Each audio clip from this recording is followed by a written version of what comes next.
Village. It's 88.3 WLFC, and I am here with Eli and Ben from Reservation. Hey, hello. Hey guys. How's it going? Good. Thank you guys so much for coming in today and just playing for us. Yeah, it was awesome. Appreciate you guys having us. Yeah, of course. So tell us a little bit about yourselves, like where you're from. Well, we are Northwest Ohio boys. We born and raised. The Midwest. That's right. And so we grew up in Northwest Ohio. We started getting into music roughly about, end of high school, right? Yeah, Roughly. for you, for end of high school, I was a little bit late. But and now we live in Columbus. He went to school in Columbus, so that was kind of where everything took us. Oh, awesome. Yeah. So do you guys have any like musical influences or anyone that really sparked your guys' interest? Yeah, absolutely. Definitely any band that kind of came out of Ohio in general. Not only that, but I'd say even just growing up, we grew up in people who did music, but they were kind of not big aspirations or anything around it. So that kind of got me into it a little bit, and I think that helped him get into it. But as far as major influences, I produce a lot of our stuff, so a lot of the influence I have is from production-wise stuff, like DJs and producers in general who just make music for some of the artists. That's what I really enjoy. So yeah. And you guys are brothers, right? Yes. Okay. Yeah. do you know who's older? I'm gonna guess you. Yeah, you're right. Most people Some say people you. honestly say I am. Most people say you. I don't know I why. probably would have guessed, but I had a feeling it was It's just you. a maturity thing. She saw us talking. She's like, yeah, that guy's older. He's mature. Definitely. I'm an adolescent. So where do you guys practice? Actually, in the most indie way, my warehouse at work. Okay. Yes. I asked my We boss. are surrounded by taco shells when we practice. Yes. Do you want to explain what you do? You just I work for a distribution center of foods, and so we are surrounded by pasta and taco shells while rocking out. So that's not punk rock. It is I definitely. don't know why we're even here then, right? I mean, And I heard you say something about your basement. So you write your music yes. there? Okay. Yeah. A lot of the music, pretty much all of it has been created in our basement. We have a home studio. So after years of, and anybody who does music knows it's a lot of money, but if they're making it, well, it's like, okay, actually you can make good music in this area. 'Cause otherwise people pay a lot of money to pay it to go to Right. studios. So I just decided we'll make it in our home studio. And like I said, I enjoy producing it. So we do a lot of that stuff. So that's pretty cool. Awesome. So I saw that you guys had an album release recently. Yes, we right? did. A couple months ago, right? January? Yeah. Tell us a little bit about it. What's on it? So this album took a large chunk of our life. Yeah. It's 11 songs, Okay. and all 11 songs are really different from each other. So it was a full project, and it was probably the first song, Tattoos, which we just heard you guys play. That was one of the first ones that we finished. And I mean, it was probably a 2-year project, and we weren't ready to release it as an EP. We wanted to make it a full album. And yeah, January, I think 26th is when we released it. Yeah, I mean, for example, some of these songs actually, like 3.5 years ago, were put together. Like Tattoos, Like instrumentally. a song yeah. called Gaps to Heaven that was put together like 4 years ago. And by put together, I mean like there's like a main chord progression or something to it. And I didn't know what to do with it because we've actually done hip hop, just purely hip hop, because he liked to rap beforehand. And I was making a lot of things for that. And then it was like, well, I don't really want to be like those hip hop. By the way, this is when Ryan Lewis and Macklemore just came big. So we're like, I don't want to be two white dudes making hip hop. Well, you wanted to write too. I was writing all the songs, right? Yeah, and a lot of it was views. So anyway, a lot of these songs were it took a long time. Project is the best way to describe it because it was just a big piece puzzle. So how long did it take you to complete the album? What did you guys say? Oh man, we have so many jokes, but there's just so many things you have to give up. Like when making this project, like in our song Saturn, and all you got to sacrifice to make a new sound. I wrote that line, and it was basically to summarize that album making process. Okay. Because I mean, anything weekend nights you're recording, weekday nights you're scheming for the weekend to record, and it's just setting up shows. Drove 2 hours to get here. Just little things that any indie artist know. It's a grind. It's a straight grind. Yeah, but I mean, honestly, I've grown to love it more than, in a lot of ways, more than I ever thought I would. Yeah. To be honest, because there's so many cool moments where you do kind of get into a cycle where you're just mindlessly making music, but then and make sure you like the music you're making first of all. But when people do genuinely say like, "Hey, I really like that song," then it's like that sparks 1,000 times better than you ever thought you would. Right. So that's really cool. Yeah. So where do you guys travel around to? Have you done any tours? Is that like We have not. We have not. That's something we definitely want to. Yeah. We would love to. And since we just kind of released everything, starting in the swing of actually starting to promote stuff, that's something we'll really start looking towards. We primarily are just in Columbus. Columbus. And okay. yeah, and We might venture back to Northwest Ohio. Yeah. Some friends might want to do some shows or something back in Lima area. Okay. Yeah. So is it like bars, coffee shops? Oh like, yeah, what do you guys know do? it. You know. Oh, we're all about you it. know Like, the breed. You gotta love them too. They're awesome. we'll play in a love meeting field, people. honestly. We'll probably. I don't care where we'll play I in a play cornfield. music. I just enjoy playing. I don't care. It's awesome. So the name Reservation for Clouds. Yes. How did that come around? People ask that a lot. I guess it's fair. The clouds thing is actually from my childhood. Okay. When I was really little, my mom, I used to run errands, and FYI, I always used to wonder where we're going when they said errands, right? You always like errands. Yeah, It doesn't make make sense. sense. I was Like, a what does that story. mean? Like, So anyway, errands, and I used to be a weird kind of kid, and I would be like, "Hey, why are the clouds shaped that way?" And so when I used to always ask that, and she would give some answer or whatever. I look back, and as I growing older, I was like, "Well, okay, well, what's the, I always thought about what this growing older, and so I kind of included it as well clouds, and I thought, well, in a weird way, clouds, they rain down what they absorb.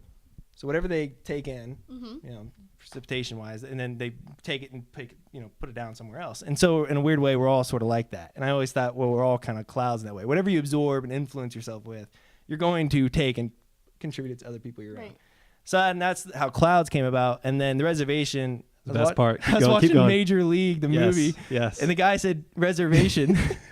and it was the manager of the Indians. And I was like, I don't know why I like that word. And then it kind of contributed to that. And so reservation, he takes it in one way, which is sort of doubt, right? Or the actual place, like the reservation. Yeah, like a safe like place. A safe sort of place thing. for people, yeah. Reservation. And then I always kind of thought of it as like doubt. You have your reservation. So it's sort of just like doubt or safe place for clouds of people. Like you can just kind of put your insecurities, whatever, in some big basket. I like that. Leave it at So the that- door, kind of That's thing. sort of the and we it's like RFC for short. It's kind of what we gonna go as Okay. because a lot quicker. Because people, it's like I don't want to try to say explain. reservations or reservation for cloud, or like they just mess it up. So Yeah, just say RFC. RFC. It's easier. It Yeah, works, it's easier. Yeah. So do you guys have any favorite memories so far about like your journey? Oh, you mean doing music with my brother constantly? Yeah. Oh man, Love you, man. Yeah, I love you too, man.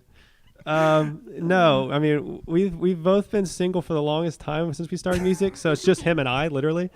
And we do music a lot. Isn't there a song called Him and I? G-Eazy. Yeah, we wrote that. Didn't we? No, we didn't.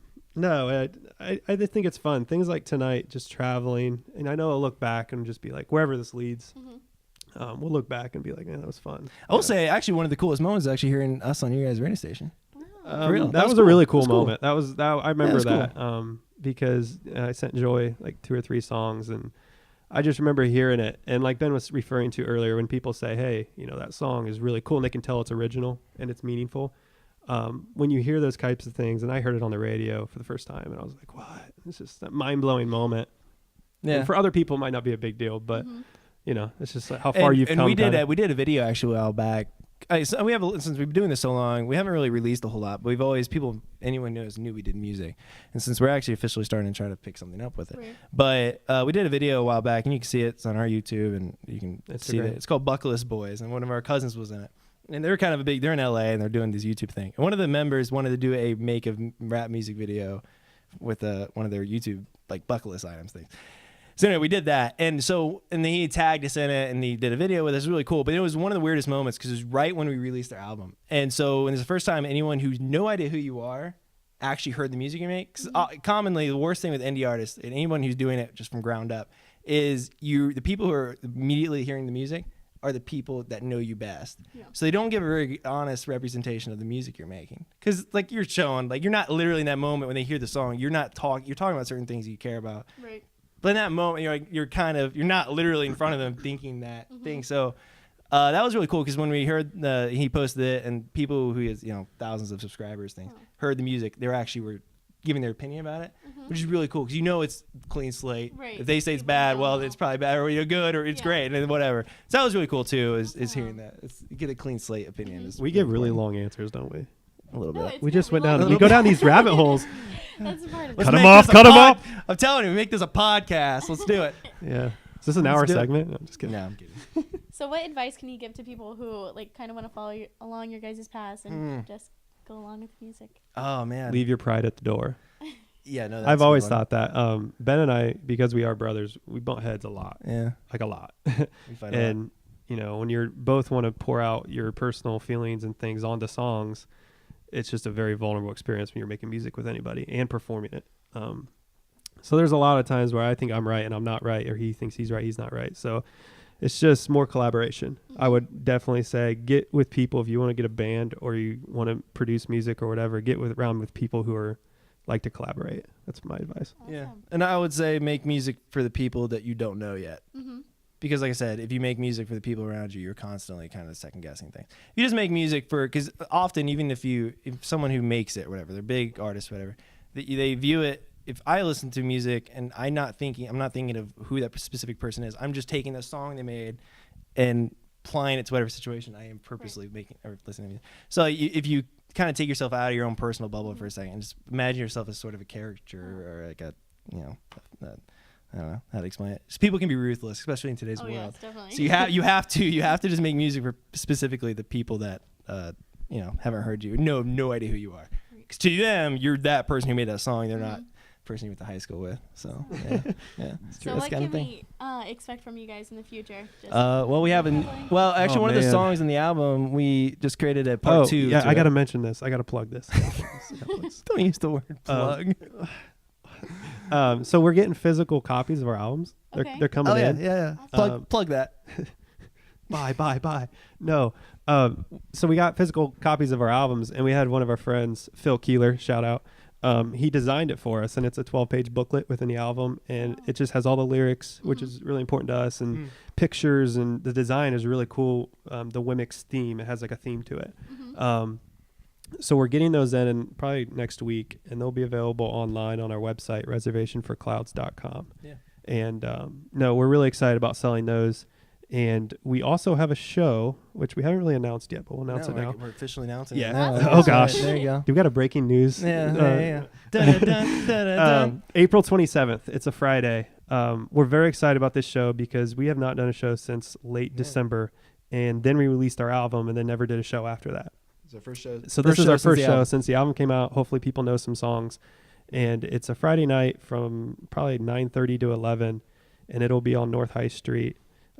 Donato's Pizza has a basement. April 27th, right? April 27th. Friday, April 27th. Yeah. Yeah, and then we'll have the albums for sale, and Awesome. so it'll be like an event type thing. And you guys can follow us on all the social media platforms. And we have we always post cool videos.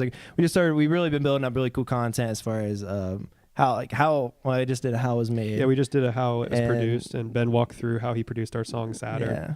And then we have lyrical breakdown videos where we kind of pick out a couple lines in a song and explain what it means to us. And we're really active in what we're doing. And we just think that we really believe in what we're doing. So anybody who wants to jump on board, we welcome you. That's right.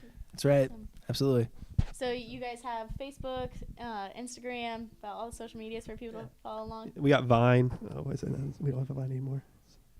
That's right. I wish I had Vine. It's dead. I really feel like I could be good at Vine. We got MySpace. I never got a chance. I got into Vine really late, and Logan Paul just ripped that up. I swear he did. I think he just did. I don't know. He's killed it. All right, circle back around. Yes, we're on social media. We're on Facebook. We're on Instagram. We are on Twitter. We're also on Spotify, Apple Music. We're pretty much wherever digital platforms. Reservation for Clouds. Yes. Except Vine, because it's dead. All right. Well, thank you guys. Do you have any last words you'd like to say? Anything about? Do you have a message to the people, Bean? Oh wow, that's quite a setup. I will say, keep on rocking, keep on being weird, and always listen to 88.3 in Findlay, my friends. You guys are awesome. Thank you for playing our songs as well. It's awesome. Yeah, thank you so much. Thank you.